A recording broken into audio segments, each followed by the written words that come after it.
This is the Untold Italy travel podcast, and you're listening to episode number 203.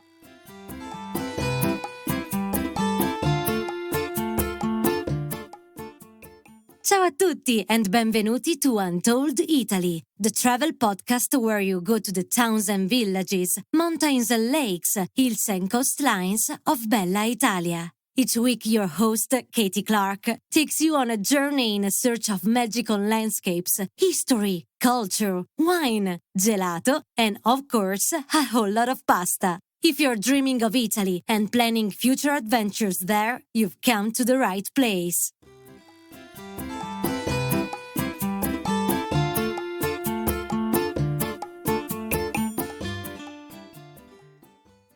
Ciao a tutti! I hope you're all well and dreaming of islands in the Italian sun and sipping a cheeky limoncello spritz. I know I am, so today I thought we'd head back to one of Italy's most famous islands and explore what it takes to have the best time ever there. Of course, I'm talking about Capri, island of dreams for many, but sadly, perhaps some people who visited there recently perhaps didn't have the best time. There's been quite a bit of commentary about that on our Italy travel planning Facebook community, so I thought I'd ask my friend Holly, who has lived on the island for many years, to share her tips on ensuring your trip to Capri meets your expectations. But first, some context. Capri is a very small island, and in the peak of summer, over 20,000 visitors a day arrive on the island, and so you can imagine the chaos that can cause. It's probably not so Insta-worthy unless you have a solid plan. So let's pause for a moment and consider, with Holly's help, how to visit her beautiful island home thoughtfully so you can enjoy the jaw-dropping beauty that has attracted visitors for centuries and millennia and go home delighted, not disappointed. Bentornata, Holly. Welcome back again to the Untold Italy podcast. How are you? I am wonderful and very, very happy to be back here again. Thank you so much, Katie, for welcoming me back, and for everybody on the Untold Italy podcast who listens along. We were so happy this year to welcome many of you also to our garden villa in Anna Capri, which made us extra happy. Yeah. Oh, it's so beautiful there. Just absolutely magical. Okay, so of course, many of our listeners know you very well from previous episodes, but perhaps you could do a quick introduction for our newer listeners about who you are and what you are doing on magical, beautiful Capri. Yes, I recall obviously before that we recorded a podcast about how I ended up an Australian in Capri. Very long story short, I had a 3-day holiday. In fact, actually this year, we celebrated our 10-year anniversary of first meeting, which is a big milestone. I met my husband, Gianluca Desposito. He was at the time running a restaurant called Michelangelo in the center of Capri. And I spoke no Italian. He spoke no English. And on my second night of a 3-night stay in Capri, I dined at his restaurant, and I can't explain it. Still to this day, I can't explain what happened that evening or when we first locked eyes, I guess, that we felt like we knew each other without speaking. And somehow from that evening to now, we have 2 children. We're married. We live on the island year round. And, we still to this day both pinch ourselves that we trusted our hearts from that very first meeting. And next year in 2024, we'll celebrate our 10-year wedding anniversary. We were married quite quickly. Like I said, we trusted our hearts, and that just changed our whole life direction. So I then pretty much moved to Capri soon thereafter.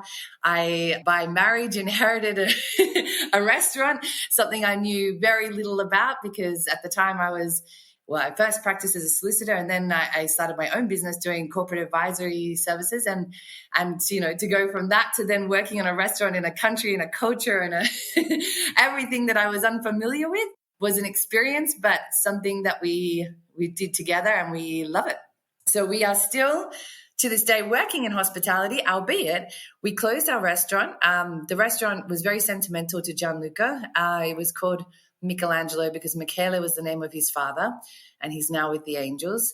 He was a chef on the island, and him and his brother had opened the restaurant in memory of their father. So I think I may have mentioned in the podcast before that what is also beautiful is that when I walked through that door, and it was the 1st of June 2013, Gianluca said, I obviously later told me after we were married, I think, he said that he felt that his father had sent me. So the restaurant to him was very sentimental, and we actually closed the restaurant at the end of our 12-year lease.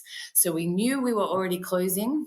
Unfortunately, the 12-year lease timed with the pandemic, so we were closing in 2020. However, we were prepared because we already knew, and we had decided to venture down the path of more, in-depth experiences, but also down the path of nature. And I'll talk a little bit about it later because we are growing our own food and we host a whole range of food experiences where travelers can come and get an insight into, really what daily life is like on the island. So we hold food experiences from cooking classes, private and group, to degustation dining, to gelato and sorbet workshops, to limoncello making workshops, to cheese and wine and extra virgin olive oil tastings, gourmet picnics, catering, everything. So we do everything food, but I guess with a touch of love, obviously. As Gianluca would say, amore, the most important ingredient in his dishes. And yeah, we just love what we do, and we love welcoming people to show them a different side to island life, I guess, island living. So we do that in our little sanctuary, little paradise away from the hustle bustle of Capri Town and Anacapri Town. We're in Anacapri, the top of the island, and yeah, come and seek us out. Yeah, it's a really beautiful spot, and I was lucky enough to stick my head in there last year. And I think Capri is one of those places that people have seen so many photos about and obviously dream about. And, we're going to explore a little bit today whether the dream meets the reality.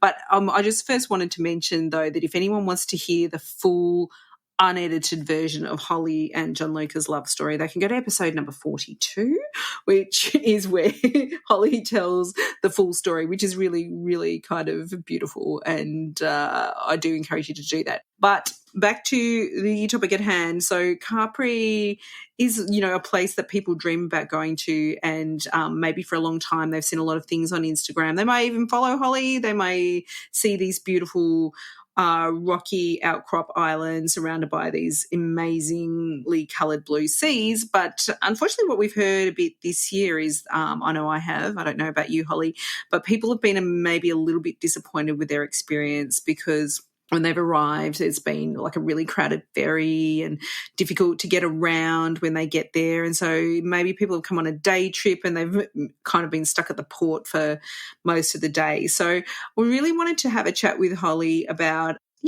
meeting expectations when we go to Capri and maybe how to approach a visit to the island so you can really experience what this magical place is like, a place that enticed emperors to move there, to uproot themselves from the riches of Rome and totally decamp to a little island. I mean, there is a reason for that, and it probably is not found at 11 a.m. on a Tuesday morning in June at Marina Grande when you're waiting for the funicular.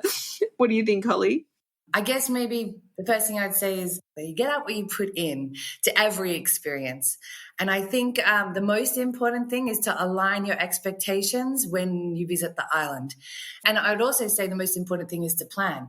But I'll get back to that later because I think some of the most important thing is to realize why you do visit Capri. Like, what is the reason to visit Capri? What are you coming for? And if you give me a chance, I'll explain to you my favorite things about the island. Because literally, I mean, I too also came probably a little bit too unprepared these days, especially in 2023-24 coming into next season. Look, the demand and the amount of international travel is back on a different level. And I think I definitely couldn't have probably done the same trip that I did back then 10 years ago now and had the same outcome. Well, especially, who knows? I don't know if I would be married with 2 kids. But I would say, okay, I'll start just to explain why Capri has become loved by so many, why it has the international appeal, why it is such a destination that's sought after to come and visit. And for me, the very best thing I've got to say is that It's the nature. It's like the reason that, like you said, you mentioned the emperors, the Roman Empire, etc. It's the reason why people have been visiting here since even before Christ, so the ancient Greeks were here first, and then the Roman Empire. And then from then on, a whole range of, and I'll talk about the history later because it's another point, people have come and been drawn to the island's beauty. And I'll just say, look, albeit we have a strong connection to the nature, like I said, we are now running our garden type activity where we're growing our own food, etc. But from a holistic perspective, outside of our garden, I mean, you've got crystal clear, shimmering sea, dramatic limestone cliffs, dramatic rock formations like the Natural Arc, and of course the epic 3 rock formations that extend from the sea, the Farallone rocks, where, as many people would know, if you've gone on a boat tour around the island, you will generally sail through that Lover's Arch in the middle of the second Farallone, and legend has it, kiss for everlasting love. But look, there's pinewood forest, there's hikes, there's the mountainous terrain, there's the pebbled beaches and the rock platform beaches, and of course the Blue Grotto and all those other wondrous grottos that are dotted around the coastline. There's flora and fauna that's unique to the island. The scurrying lizards, the famous blue lizard of the Farallone rocks, the mountain goats. If I don't know, I'm sure I must have mentioned it in a podcast before, that Capri, in fact, in Italian means goats. So there is still some mountain goats here that you can spot on the, Monte Solaro, or up in Villa Jovis up the top there. So there's numerous bird varieties on their migratory paths. And of course, there's some very big seagulls. And I can assure you, my kids have had to beware of their panini down at the beach. And, besides like this, the Mediterranean shrubs, the olive trees, the blooming bougainvillea, the wisteria, hydrangeas, geraniums, everything is just so colorful. There's a light and a vibrancy here that I can't explain. Like, I must admit, in my life before I met Gianluca, I didn't spend so much time out in amongst nature. I always loved nature, but I was in an office a lot of the time. Now I spend a lot more time outside, and I appreciate the beauty so much more. And I think another thing I would say is, like, besides the lemon groves and which of course Capri is very known for, but like the sense of the herbs, like the fragrant marjorana, like the marjoram. The marjoram is actually that herb that grows wild on the island. That's one of the secret ingredients for the ravioli caprese. But, the herbs are just amazing. We have the basil, when you freshly tear that basil, the sage, the rosemary, lavender, thyme. It's just like, for me, I just never imagined like nature would have such an impact on my life. I just can't explain how I have changed my outlook from being able to appreciate how naturally wondrous this island is. That's the first thing I have to say. It's like a delight for the senses, and you there's layers, as you're saying, like you've got that visual impact of the sea and the cliffs and the mountain, and then you've got that other layer of the scent coming through, and like just the lemon, all the herbs. And I remember last year when we were walking through Capri, just through the back streets to get back to our hotel, and we didn't see a soul really. And the flowers blooming down the streets, and then we could see the lizards scamper across the street. And it's actually, when I talked to my kids about the time that we spent there last year, that's what they remember. They remember the lizards. They remember them a lot. And they're really cute. Like, they're quite big actually. Yeah, I just thought, nature has got a funny way of making its point, doesn't it? Yeah, and I love also that you said that you were walking in Capri and that you didn't see a soul, because that's very interesting as well. You were here in summer. And again, getting back to the reason, or anecdotally, why some people may have not experienced what they were expecting to experience this year is that you also need to plan for the time you are coming and where you are going to spend your time on the island to get the most out of it. And 100% I can tell you this. It doesn't matter if you're coming in the peak of summer, when there is reportedly up to 20 to 25,000 people visiting a day. There are always places on the island where you will, if you know where they are and you know to seek them out and you've researched them, that you can go where you will feel like the island is yours. Do you know what I mean? So there's always these places. It's a matter of what you're coming to Capri for. So yes, nature is the first one. And I can talk about that later. There are so many different hikes. I'll talk about a beautiful destination a little later, down on the way back from Monte Solaro. It's called the Citrella Valley. Remind me, because I'm going to get back to that, because it's such a beautiful location with the most epic view. And I recently went there last month, and after being here for 10 years, I can't believe it, 10 years, I finally had the opportunity to, there's a little church there, and it's called the Hermitage of Santa Maria, I think. And basically, this church isn't open very often to the public, but I went in there, and that was an experience. It's indescribable. I can only just say it was something out of this world. The church is built on a cliff, and it's like it has a view over the whole of the island, and you just feel, you can feel how special it is when you walk in. Okay, so nature. Talking about nature is the first one. Second one, history.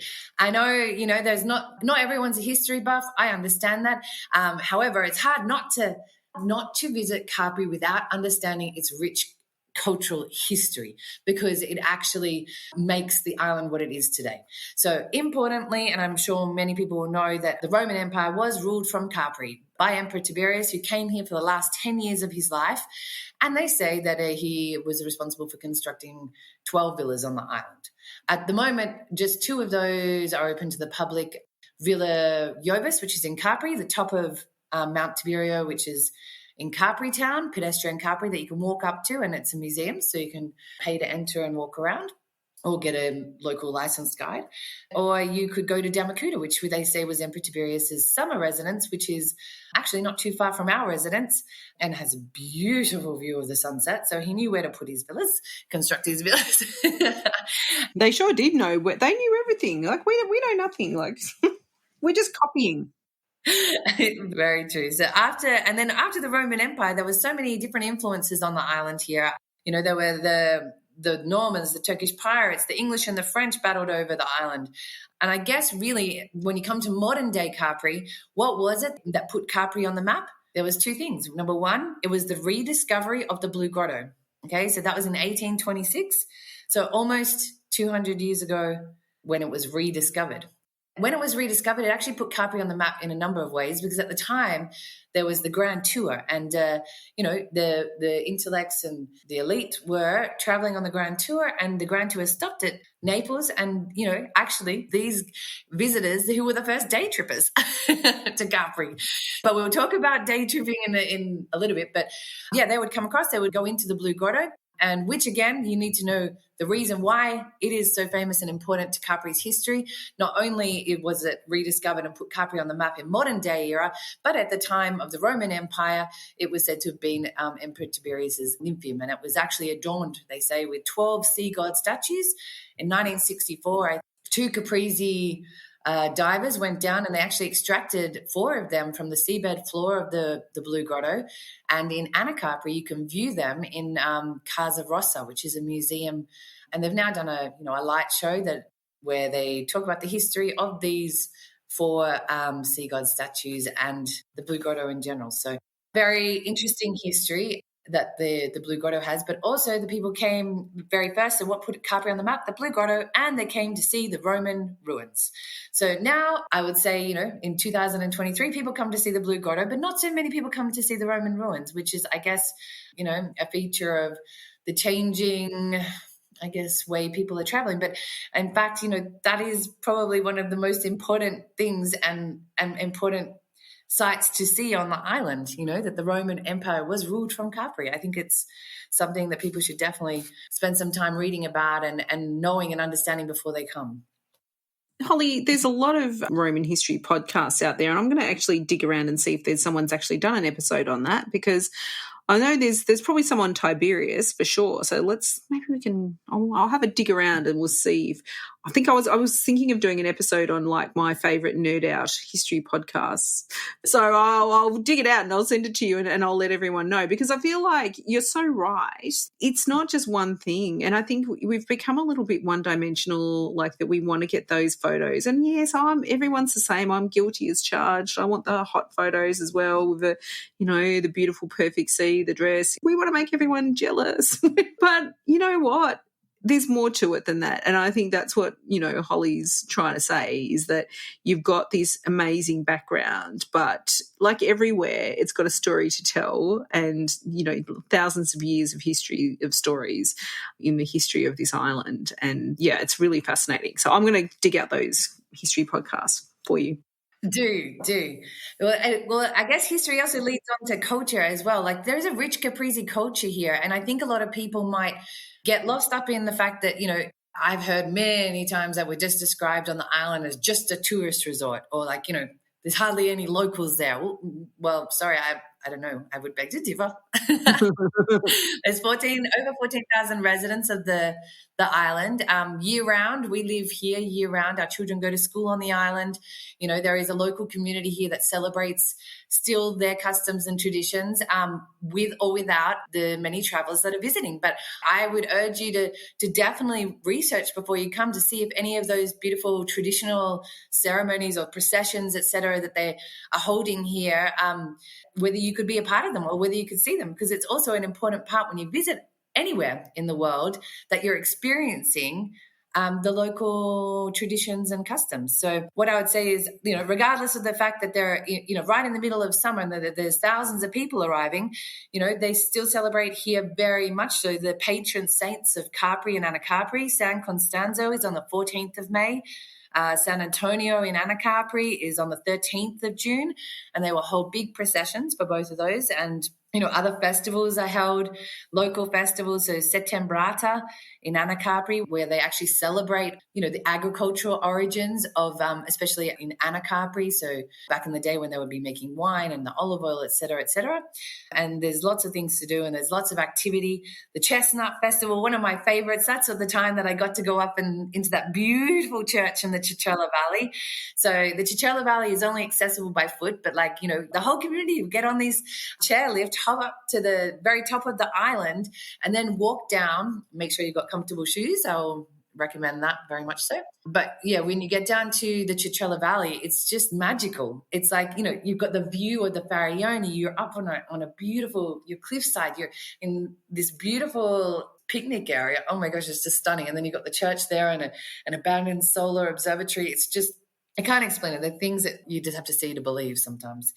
And, besides that, other cultural events, if you get an opportunity to see like the folk dancing here, I know I spoke about this in the Christmas in Capri episode with you, Katie, but like the Tarantella folk dancing is just like, it's just vibrant. They wear these amazing colors. They've got the tambourines, and look, you often see them in the summer season, running between like wedding celebrations, because I'll do a lot of wedding celebrations, but also that's another thing I would say for people to seek out, is the commune does have a big celebratory, they have a calendar of events, and many times people aren't aware of the calendar and where to find it.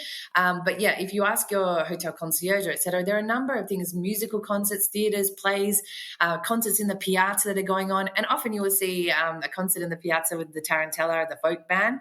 And again, it's something that I would say is a beautiful part of the tradition of Capri on the island. So yeah, I think it's on the evening of the 1st of January every year. They have the folk festival where all the folk bands of the island perform, and that's one of my favorite days of the year. So yes, there's still a very big cultural, customs and traditions that are celebrated on the island that I urge that people seek out and understand. There's also a new organization who they're holding more events to open different cultural aspects to the public. So for example, private villas, and they have guided tours on special dates. And yeah, important just to seek out things that, like I said, if you're coming for a day trip and everyone's coming all at the one time, seek out things that are different. You know what I mean? You need to know where to go in the times of when there are less people all concentrated in one area. So we've done nature, history. We've talked about the culture and customs and the traditions, architecture and design. You could just come here and stroll the streets just to see how beautiful the architecture is. And we talked about the Roman villas, but there's also the next wave of modern tourism and modern life on the island, where people came and settled and built these amazing villas, such as Villa San Michele, built by the Swedish physician Axel Munthe, and Villa Lysis, Casa Rossa. Like, you know, these are publicly accessible villas that you can go and buy a ticket and go in as museums. And they're, you know, look at the details, look at the ceramic tiles, the natural light, the arches, the statues, you know. It's just like, it's something just unique. You know, the island has a very unique style in so many senses, and that will lead to the next one, fashion and shopping. You know, a lot of people say, oh, it's all just high-end shopping. It's all high-end boutiques. Well, no, again, that's a misconception. Like, you know, there is still people on the island making or, you know, performing their crafts.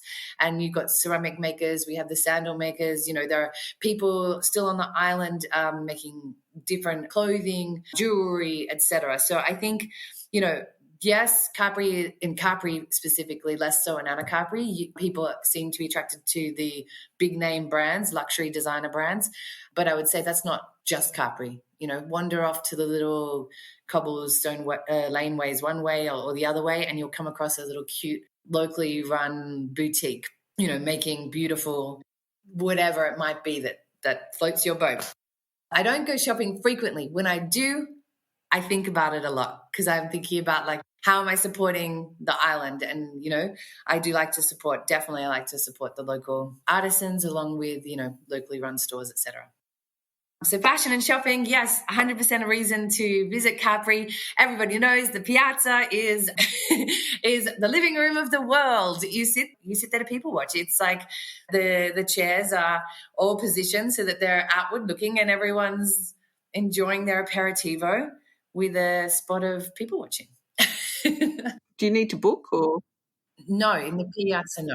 In the piazza, obviously it's busier at different times. Aperitivo hour is busy.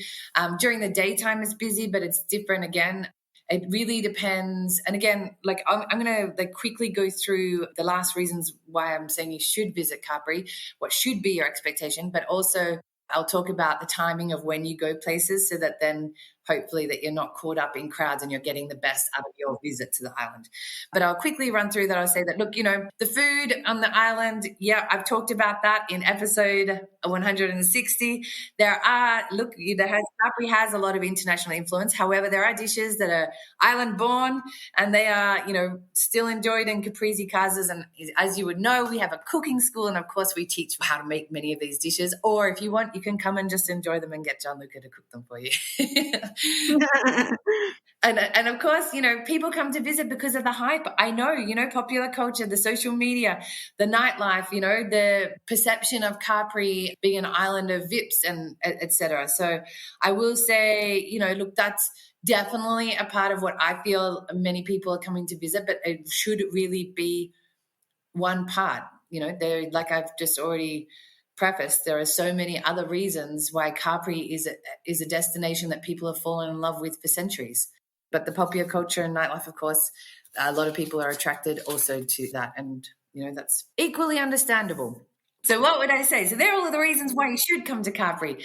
You know, this year we heard mixed reviews. Some people love their time on the island. Some people have been coming back every single year for the last, you know, 20, 30 years. And then there's other people who may have visited for a day and didn't get that same experience or didn't have that same attraction. And this can be for many reasons. You know, it's the same. I worry when I recommend people, like if people ask me, where should I eat on the island? And I'm like, well, that depends what you're after. So like the important thing is you got to know what you're after first. Are you after a sea view or fine dining? Is it all about the food? Do you want local cuisine? Do you want a trattoria, or do you want this? You know, it's the same concept. What are you coming to the island for? Then you understand what you want to get out of it. Okay. So I would say this. I think firstly, there's a misconception that like the island is extremely expensive in terms of accommodation wise. Yes, there's a price, but there's a price to travel anywhere in Italy these days, anywhere in the world. You know, it depends on what you, again, are seeking from your accommodation. So there are B&Bs that, you know, obviously there's Airbnbs, there's villas, private villas. You've got the 5-star luxury hotels. You've got moderate 1-star hotels. And I guess for me, I believe that there is a bit of a misconception that Capri is expensive to stay the night. I say that, you know, depending upon where you're staying, it's no more expensive than other coastal, especially in the summer, high season rates. They're pretty much consistent across the Amalfi Coast. You know, for me, I don't feel like the Capri is in any way outpriced from the Amalfi Coast, is what I'm trying to say. I mean, the challenge in Capri is it's probably going to get booked up quicker because it's there's less of it, But I mean, Positano itself is very small, isn't it? So, and this, I feel like people are expecting, I don't know, Jamaica or something. This is a very big island, but it's a really small island, and there's levels of different accommodation for everyone. But you just need to be a bit organised, don't you? 100%. Yep. So organization is the key, researching, planning. And I would say, look, adjusting your expectations. So for example, if you wanted to stay on the island for a different budget, understand that you could find something that's more accommodating from a budget perspective in an area not so close to the city center, but you will have to walk. I mean, it is a pedestrian island. So you have to understand that where you are located may mean that you might need to walk further. So I guess when you're putting it into perspective, you have to work out and adjust your expectations. So are you willing to pay less for accommodation, but more on different things, and plan your trip so that it meets your expectations, and that's all about research, I think. You can't just wing Capri. No. You can't just arrive in Italy and go, you know what, I'm going to go do a day trip to Capri without actually understanding where you're visiting, because it's a unique destination. It's really a bit sad. I mean, gone are the days. I mean, you did used to wing it in your travels, didn't you? And I think, unfortunately, we're at a situation where, which I think is great, is travel has been democratized, but with it's become a lot of challenges that we need to own as travelers ourselves. So because flights and the ease of getting around is so much easier than when I first started traveling, when you had to go and take a day off work to get a visa, to go through various countries, change up all the different currencies and try and figure out with your limited maths ability how it all relates back to, everything is so much easier, but I think it's made us a little bit less aware of what's going on around us. And I think Capri's an excellent example, like Santorini, like Dubrovnik, Venice. There's, these places, they're so popular for a reason, but I think it's incumbent on us to really take stock and think about how we're going to approach our visits there. Yeah, 100%. I think it's important that travelers take responsibility while they're traveling and for their travels, as well as, think about sustainability at each step of your travels. I mean, like I said, again, day tripping to Capri in the 3 peak summer months puts a lot of stress both on the island but also on the traveler, because you're not getting that same experience because you're arriving at the same time as so many other people who all have the same expectation to see such a yes, a small island, but a big island in terms of how many things there are to see, or the impact or the experiences you can have on the island, and to see that in only a couple of short hours is unrealistic, So I would say that also needs to be factored into your planning, is the fact that, you need to pick why. Number one, we've talked about why you would come to Capri. What do you want to come to Capri for? And then find out how you can do that in your time frame that you are on the island. I mean, I've heard many people who say, oh, look, you don't need to, they'll do a boat trip around the island. You don't need to go see Capri. Why? Sorry? It's going around the island, is not visiting Capri. So I strongly urge to go and visit the island. And I understand not everybody has the budget or the time frame in their itinerary to visit overnight. However, I'm going to stress that really, to get a feel for the island, you do need to stay, I would recommend, as a minimum, at least 2 to 3 nights. But I understand that not everyone can do that for whatever varying reasons. However, again, you have a different feeling, a different experience on the island if you're seeing it after day trippers have gone, so after the last boats, the ferries leave for the day, when the people will come out from their hotels or their luxury yachts and it's quite glamorous and everyone's sitting there having their aperitivo and just enjoying Dolce Vita. Isn't that the reason, why people come to Italy? It's just, it is a beautiful feeling. It's, it's elegant, it's glamorous, and I enjoy it, albeit I don't get to go out very often anymore. But I don't get to go out that much either, except when I'm in Capri. I think, if you really want to splurge, let's face it, it's the place to splurge for sure. There are some amazing hotels there. You can have that luxury experience if that's your jam, and no judgment here. I'm all, well, I could tell you a few stories from my last trip, and there's a time and a place for everything, and it's how you want to spend your hard-earned coins, then that's completely up to you, and everyone's got a decision to make. But I think what Holly's saying is that you can make a decision and you're going to be compromising somewhere. So if you decide to come on a day trip, you might be compromising your experience in a number of different ways. And if you decide to stay, then you're compromising because you won't be able to stay somewhere else probably. And unfortunately, I think, we all want to have it all. We want to have the trip that has everything in it. But at some point we've got to choose. And you know what? The best thing about Italy, in my opinion, is there's no wrong choice, really. No, and also I say the best part of the fun is a lot of time the planning and the build up, the excitement before you go on the trip. So it's actually fun to research why you want to visit somewhere and what sort of experience you want to take out of it. So, a bit of the unknown. Also, those people who continue to visit the island every year, they love the known. Do you know what I mean? Yeah. So I always say that there's some things in Capri that sometimes I feel like the Capri is in a little bit of a time warp, but it's also the beauty of it. I mean, it's island life. I mean, I still think it's, it's so beautiful that we have the convertible taxis, et cetera, that's characteristically Capri. But, the paparazzi that will walk past it and you're walking in the square and take a photo, and you can actually still go and buy a printed photo of yourself. These days, everything's on your phone, everything's digital. And those memories really, there's a lot of sentiment here. And I think it's a beautiful thing too. But book early, research, plan, adjust your expectations, understand what you're coming to Capri for. I will say be flexible. Sorry, there's one thing I definitely have to raise is that we can't control the weather. And yes, we're an island. We are an island and an outdoor island. When I say a lot of the things to see on the island are outdoors. And I've got to say that planning there comes into things, and you've got to be flexible. May this year, wowza, that was very uncharacteristic. It rained, it was windy, there were days without boats, but it's still in peak summer season. No one could have picked that it was going to be that weather pattern for such a long period of time as well. It wasn't just like a day or two, it was like a couple of weeks of raining, and people had to adjust their expectations. There are times, boats were cancelled so that you didn't get to do the boat trips around the island, but what can you experience Capri in the rain? Well, you need to adjust, that's when you seek out the shopping, the restaurants, of course, our cooking classes. But I will say you need to be prepared for that too, because we actually did have many people who called for last minute cooking classes. But unfortunately, we're a local business that actually we take a lot of reservations well in advance. So if we've got a private experience, we can't add in other guests. So it is what it is. There's only two of us. It's just Gianluca and Holly. No, Gianluca's our chef. We need him. They're doing a magnificent job. But this is the other thing as well. And I think people, we have a big Facebook group with a lot of people in it. It's I think it's hit over 130,000 people now.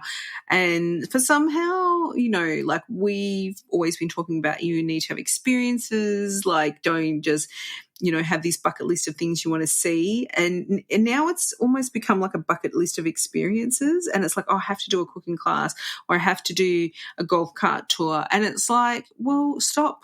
What do you want to learn to cook? If you want to cook carbonara, do your cooking class in Rome.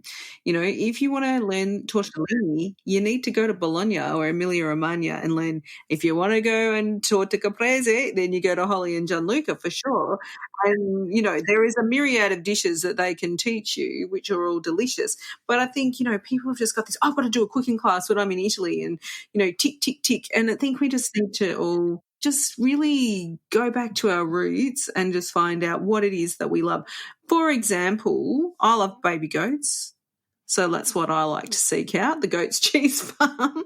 I like cheese. I'm always going for a cheese. And I love beautiful places that move me. And even though I'm not religious, a couple of episodes ago we were talking about Assisi, which is an amazingly spiritual place, even if you're not religious like me. And then there's another place that's actually also dedicated to St. Francis. This might be a thing happening, which is up in Lake Orta in Piedmont. And that's also a very spiritual place.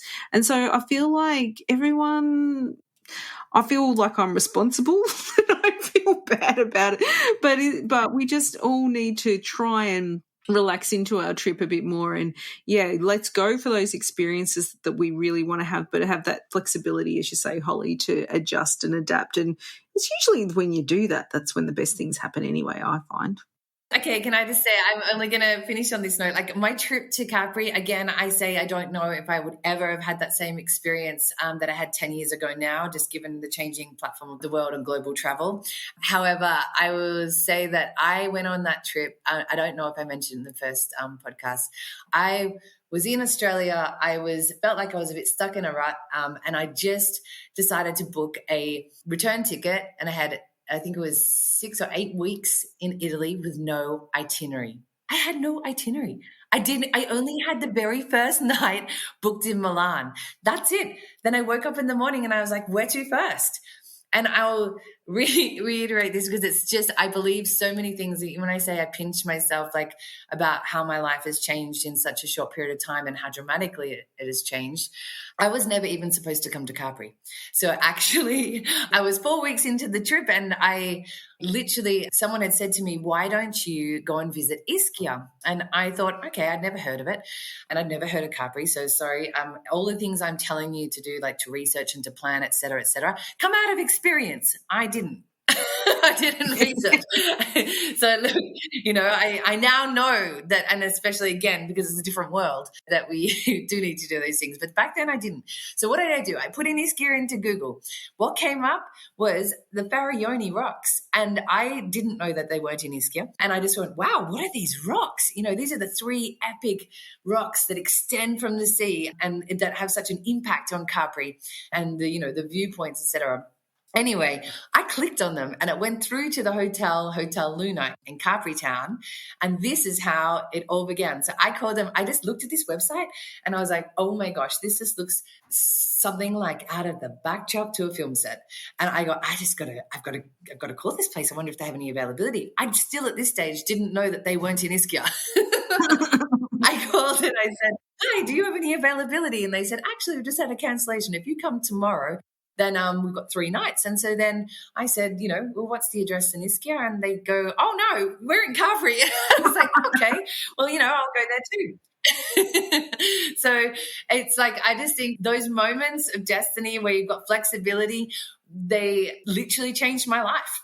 I ended up in Capri. I'm not on the island I thought I was going to. And it was there. I, of course, hadn't booked my meals or anything. So that's how it came to be that actually Luigi, the bar manager, I'm sure he told you that in the first podcast, recommended that I dine at Michelangelo. And I just believe in, some things are meant to be. I believe that there is destino. And, if you open your mind and your heart, and that's what travel does. It opens your mind and it opens your heart to new things. And I think I don't know, but Gianluca and I just felt like I still to this day, I just say it felt like we knew each other, but couldn't communicate that. But when I say couldn't communicate that in language, I say 100%. His beautiful smile and the food and everything, that is communication. Absolutely. Now, I think if we're talking about destino, because I'm all about destino as well. In fact, I know someone who's got a tattoo. He's French. It's got destin on it. We bonded over that. But it's basically, if you want the destino and the eat, pray, love moments, which is basically what you've had, let's face it, is that back to planning, you're not going to find that in peak summer. You're not going to find that from May to October in Capri. Maybe you'll find it at a different time of year. But yeah, you can't wing these things anymore, unfortunately. There's other places where you can wing it. It's just the reality. But like Holly said, when you get there, you can certainly find places that are out of the way and, that you can get your own little peace and solitude and find your own little moment of happiness, whichever that may be. Yeah, and definitely with that, and on a very, very last note, traveling, depending upon the time of year you're traveling, of course, then that's when you need to really take more, attention to your planning. Because, yes, in the summer season, it's very, very busy on the island. It's extremely busy. But that is, like with all summer coastal destinations. In the winter, and again, taking back traveling responsibly and sustainably, we live here year round. it is a destination to visit year round. I did mention this in the Christmas in Capri. Again, it comes down to your expectations. What do you want out of the island? Because if you're coming for the nature, I can assure you, like I said, it was only last month that I was up in that beautiful church and talking about, spiritual experiences. That was one for me. And I was just like, this was in November and I was so excited to see that church open. And I just say, look, in winter, it depends on what you're coming from. I always say, if you're an author or you're an artist, if you came here in the autumn and winter, you would be creatively inspired on another level. So there is something for everyone. And that means also considering Capri outside of the peak times, not for everybody because a lot is closed, but that again comes down to what you're going to Capri for. Are you going for the restaurants, the vibe, the nightlife, the shopping, etc.? Well, that's not year round, and you have to factor that into when you plan your trip. But you can always get pasta. I mean, yeah, I can tell you one thing. We're open year round and we've already got a number of reservations during the Christmas and New Year period, and we cannot wait because we are so excited to welcome people into our garden villa and to our island, to Anna Capri, in a time that's not so common that people travel. It makes me even happier because I want to show everybody but what's so beautiful about the island in winter, because for me it's like, something that people are missing out on. Holly, thank you. Grazie mille. I'm so proud to have you on our podcast, championing your adopted home in such a wonderful way. I really think it's so important to be more mindful of how we spend our short time on this planet, and you lead by example every step of the way. Brava. To be honest, I would say not only do I love the island as being my adopted home, but we have two beautiful children who are being raised on the island, and we also want to see for them a future that's, number one, sustainable, and that also so that future generations of all the travelers, in the world who want their children and grandchildren to visit the island, that it's still going to be a destination for, generations and generations to come. It's just so important to respect when, how, and, in what ways you visit any destination in the world, not just, an island is even more so because it's got an ecosystem that's unique. Yeah, and it's so beautiful, and everyone deserves to see and experience it one day. So now, listen, I know many people tuning in will want to stay in touch with you and tap into your idyllic Capri. Can highly recommend Holly's Instagram, but you do have some other ways that people can stay in touch, don't you? Oh, yes. Thank you, Katie. So please follow along on Instagram. We're at Michelangelo_Capri. There, I'm doing a lot of Insta stories. I show a little bit of an insight into, our life on the island, not just, the food, but also our garden, our daily life, some beautiful sunsets, sunrises if I'm up early enough. That doesn't happen that often. Yeah, so our Instagram, definitely, I would say, check us out on our website. We're literally just launching our website. This is exciting news. We're actually launching a new website next week. We are opening our reservations for 2024 next week on our new website at www.giardinodicapri.com. Okay, it's exciting for us. We are doing a completely new website, a refresh, and we're also having a new booking system. We've redesigned our food experiences for next year. So we're going to do a lot more group activities so that we can have more people, to welcome more people, and also people can meet other people and other travelers with like-minded, love for Capri. So we're going to be doing some long table garden dining experiences along with our usual cooking classes, private and group, and workshops, etc. So definitely check us out on our new website. We're very excited about it. And of course, in the lead up to Christmas, we also sell a whole range of, our own production goodies, gourmet goodies, artisan, beautiful sauces, tomato sauces, our sotto olio vegetables, organic vegetables, our olive oil, extra virgin olive oil. We've got wine, we have pasta, everything. And we send you along a video demonstration of how you can cook along at home to make a beautiful celebratory meal. Yeah, so if you're stuck for Christmas gifts or you've got an Italophile in your life, most definitely think of us and come and check out our products and our website. You can see our new website. And it's all delicious, I have to say.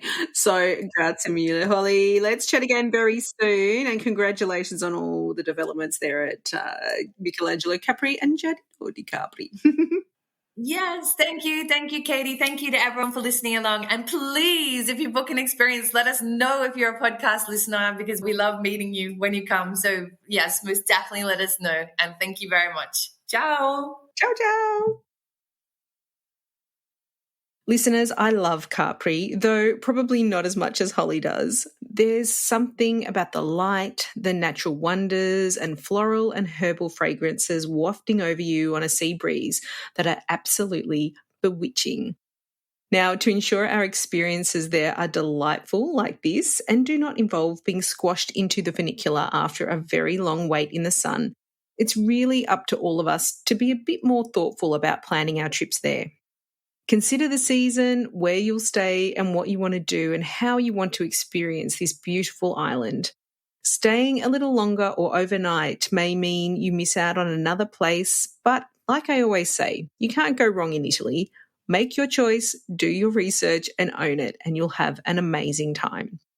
And in this way, we can help Capri and other popular destinations in Italy and around the world retain their charm for future generations and other visitors. To learn more about Capri and find Holly's details at Capri Michelangelo and Giardino di Capri, head on over to our show notes at untolditaly.com/203 for episode number 203, where you'll find links to her websites and social media accounts for your daily Caprese fix. Grazie mille. Thanks to all our wonderful listeners for your ongoing support of Untold Italy. I really do hope you enjoyed today's show. If you did, then it would be wonderful if you gave us a rating or review in your favourite podcast app. We really do love seeing those comments come through each week, and it just gives us a big thrill, the whole team here at Untold Italy. Now, next week on Untold Italy, we're staying in southern Italy and discovering a city that's popular with English-speaking visitors in summer. But it attracts a big and celebratory crowd, an Italian one at that, in the lead up to Christmas. But until then, it's ciao for now. The Untold Italy podcast is an independent production. Podcast editing, audio production and website development by Mark Hatter, production assistance and content writing by the other Katie Clark. Yes, there are two of us. For more information about Untold Italy, please visit untolditaly.com.